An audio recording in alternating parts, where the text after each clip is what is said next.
Chapter 24. It takes a while to explain the situation to PETA. How Foxface stole the food from the supply pile before I blew it up.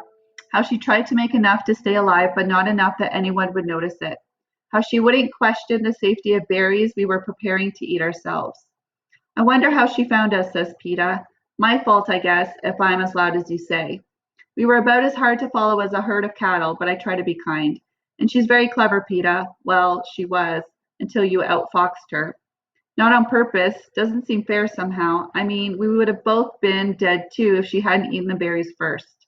He checks himself. No, of course we wouldn't. You recognize them, didn't you? I give a nod. We call them Nightlock. Even the name sounds deadly, he says. I'm sorry, Katniss. I really thought they were the same ones you'd gathered. Don't apologize. It just means we're one step closer to home, right? I ask. I'll get rid of the rest, PETA says.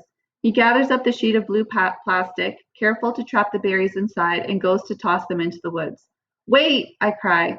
I find the leather pouch that belonged to the boy from District 1 and fill it with a few handfuls of berries from the plastic.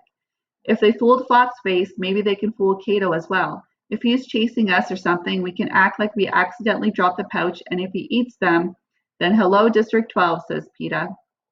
That's it, I say, securing the pouch to my belt. He'll know where we are now, says PETA. If he was anywhere nearby and saw that hovercraft, he'll know we killed her and come after us. PETA's right. This could be just the opportunity Cato's been waiting for. But even if we run now, there's the meat to cook, and our fire will be another sign of our whereabouts. Let's make a fire, right now. I begin to gather branches and brush. Are you ready to face him? PETA asks. I'm ready to eat. Better to cook our food while we have the chance. If he knows we're here, he knows. But he also knows there's two of us and probably assumes we were hunting Foxface.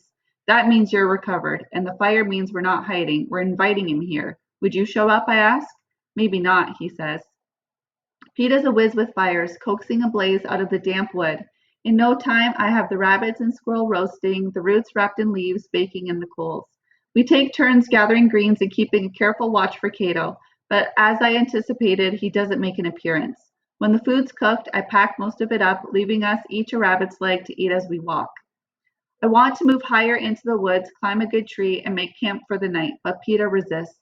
I can't climb like you, Katniss, especially with my leg, and I don't think I could ever fall asleep 50 feet above the ground. It's not safe to stay in the open, PETA, I say. Can we go back to the cave, he asks. It's near water and easy to defend. I sigh. Several more hours of walking, or should I say crashing, through the woods to reach an area we'll just have to leave in the morning to hunt. But PETA doesn't ask for much. He's followed my instructions all day, and I'm sure if things were reversed, he wouldn't make me spend the night in a tree. It dawns on me that I haven't been very nice to PETA today, nagging him about how loud he was, screaming at him over disappearing. The playful romance we had sustained in the cave has disappeared out in the open, under the hot sun, with the threat of Cato looming over us. Haymitch has probably just about had it with me, and as for the audience, I reach up and give him a kiss. Sure, let's go back to the cave. He looks pleased and relieved. Well, that was easy. I work my arrow out of the oak, careful not to damage the shaft. These arrows are food, safety, and life itself now. We toss a bunch more wood on the fire. It should be sending off smoke for a few more hours, although I doubt Cato assumes anything at this point. When we reach the stream, I see the water has dropped considerably and moves at its old, leisurely pace, so I suggest we walk back in it. PETA's happy to oblige, and since he's a lot quieter in water than on land, it's a doubly good idea. It's a long walk back to the cave, though, even going downward, even with a rabbit to give us a boost. We're both exhausted by our hike today and still way too underfed. I keep my bow loaded, both for Cato and any fish I might see, but the stream seems strangely empty of creatures. By the time we reach our destination, our feet are dragging, and the sun sits low on the horizon. We fill up our water bottles and climb the little slope to our den. It's not much, but out here in the wilderness, it's the closest thing we have to a home. It will be warmer than a tree, too, because it provides some shelter from the wind that has begun to blow steadily in from the west. I set a good dinner out, but halfway through, PETA begins to nod off. After days of inactivity, the hunt has taken its toll.